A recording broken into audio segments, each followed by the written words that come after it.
에스겔 16장을 긴 본문을 우리가 살펴보았습니다. 어제 에스겔 15장에서는 예루살렘이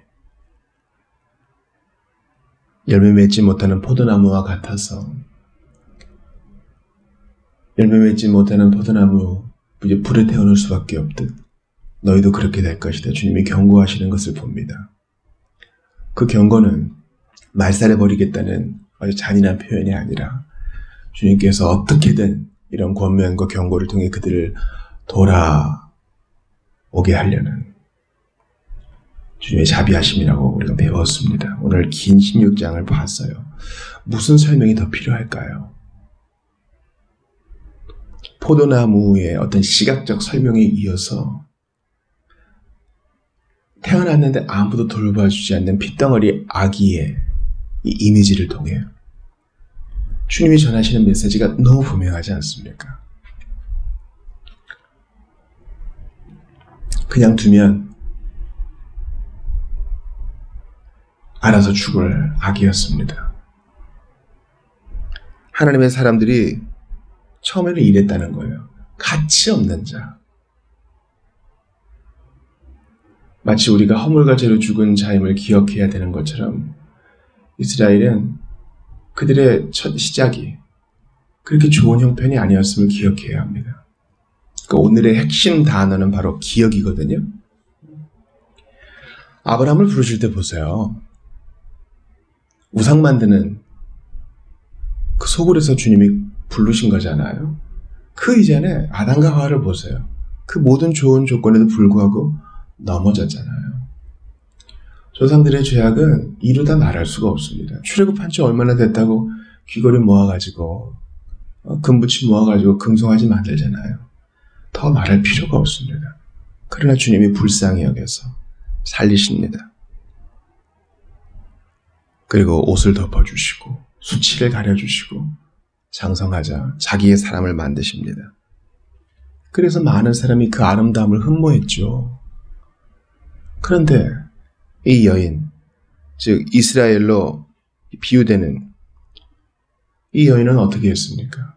음란하게 행했습니다. 자기를 구해준 사람이 준 옷, 자기를 구해준 사람이 준 음식 다 갖다 바치면서 음행을 일삼았습니다. 어느 정도인지 오늘 본문이 몇 번을 얘기하죠. 돈을 받지 않고 오히려 주어가면서 한다. 선물을 주어가면서 날 좀 안아달라고. 그러니까 여러분 지금 이게 무슨 얘기하는지 아시겠죠?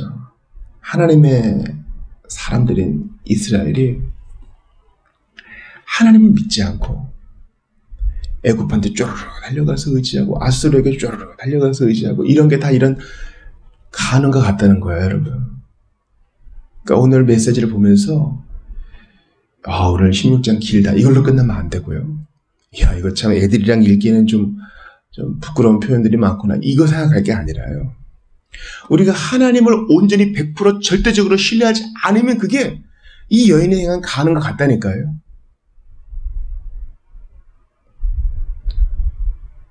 그게 우리 얘기예요. 우리 얘기라고. 내 얘기예요. 돈 냄새 맡기를 좋아하고 화면에 찍힌 숫자가 늘어나는 액수 늘어나는 거 좋아하고 주식하고 코인하고 나쁜 건 아니죠. 근데 나도 모르게 빠져 있어.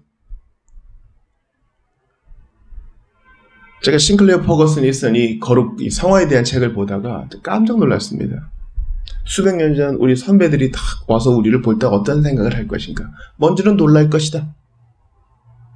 옛날에는 조상들이 쓸 수 있었던, 선배들이 쓸 수 있었던 자원이 많이 없었죠. 성경 번역도 적었고 책 자체가 적었으니까.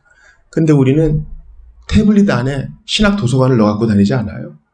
인터넷으로 얼마든지 좋은 자료들을 얻을 수 있고 영어 자료는 더 많고요. 자비교회도 수천 권의 책이 있잖아요. 근데 우리 선배들이 그것 때문에 놀랄 것이지만 두 번째로는 우리가 너무 성경을 모르고 너무나 주관적이고 너무나 하나님을 잘 알지 못한다는 사실에 깜짝 놀랄 것이라고 싱클레어 퍼거슨이 지적하는데 제가 뜨끔했습니다. 우리 정말 성경 몰라요.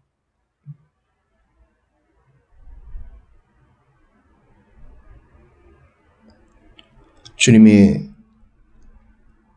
지금 책망하시는 이 여인, 바로 이스라엘과 똑같습니다.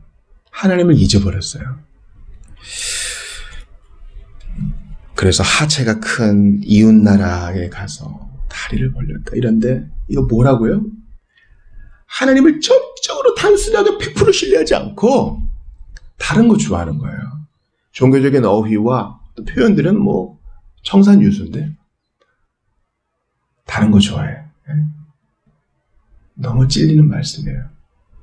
영상에, 자극적인 제목의 기사에, 정치 싸움에.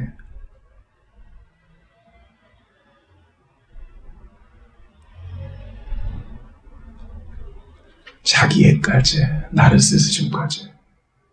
우리는 정신없이 몰려다니면서 피곤하게 몸을 누이죠. 그리고 한번 자기 물어봐야 돼요. 나 정말 하나님을 아는가? 주님을 정말 즐거워하는가? 이거는 더 헌신된 사람들, 더 구별된 사람들이 하는 거고 나는 그냥 일반 성도니까. 그렇게 위로하면서 이 생활을 반복할 겁니까? 오늘 본문에 계속 반복되는 말씀을 제가 한번 들려드릴게요. 오늘 본문에서는 잊어버리고 라는 말이 계속 반복됩니다. 22절 보세요. 참으로 너는 내 어릴 적 모습을 잊었느냐.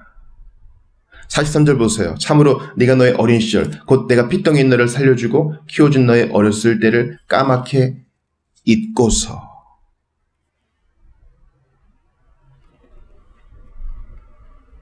여러분 기억하세요. 망각은요, 바로 오늘 본문에 이 추악한 행음하는 유부녀처럼 되는 길입니다.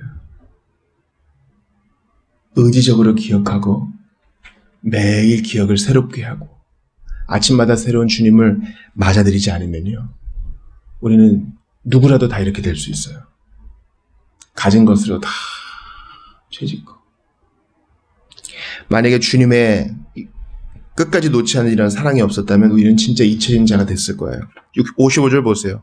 정녕 그날의 내 동생 소돔과 그녀의 딸들이 이전 상태로 회복될 것이고 내 언니 사마리아와 그녀의 딸들도 이전 상태로 회복될 것이며 너 예루살렘과 내 딸들도 이전 상태로 회복되어 다시금 번영을 누릴 것이다. 이렇게 징계하시고 그래도 주님의 본심은 뭐예요? 회복시키고 돌이키는 거. 너 내 사람인 거 잊지 말아라. 내가 어떻게 너를 놓겠느냐. 이게 주님 본심이에요. 그러므로 징계받을 때 정신을 바짝 차려야 돼요. 작은 징계가 올 때 정신 차려야 되겠구나. 다시 회개하고 무릎 꿇어야 되겠구나. 그렇게 생각하세요, 여러분. 그것까지 못 느끼면 큰일이에요.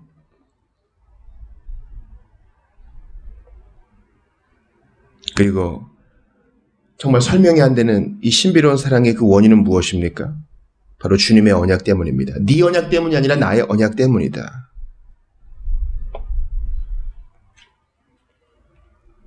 (60절) 보세요. 나는 내가 어렸을 때 너와 맺었던 언약을 기억하고. 우리는 자꾸 까먹고 이리저리 그냥 다니면서 죄를 먹고 마시면 주님은 우리가 했던 그 첫 약속을 기억하사 내가 어떻게 너를 놓겠니? 넌 날 포기하든 안 너를 포기할 수 없어. 우리가 징계의 매 속에 힘겨워할 때라도 주님은 우리를 포기하지 않으시고 끝까지 인도하십니다. 그 산증인이 바로 저고 우리 아닙니까? 그래서 너는 부끄러워하게 될 것이고 다시 기억하게 될 것이다. 오늘 본문의 마지막 절을 보세요. 네가 너의 지난 날을 기억하고. 주님이 놓지 않으시니 이제야 기억하고 스스로를 자랑하지 못하게 된다는 겁니다. 오늘 이 긴 본문에 적용은 한 가지예요. 여러분 기억하세요. 암송송구 지난주 거 또 잊어버리잖아요. 그러니 오늘도 반복하는 수밖에 없어요. 오늘 찬양하고 오늘 성경 보고 오늘 전도하는 거예요. 우리의 기억을 새롭게 하사 그 상해 나라에서 떠나지 않게 하시는 주님을 보세요. 우리 예수님은 한 번도 우리 잊은 적이 없어요. 우린 그분을 너무 자주 잊어버리죠.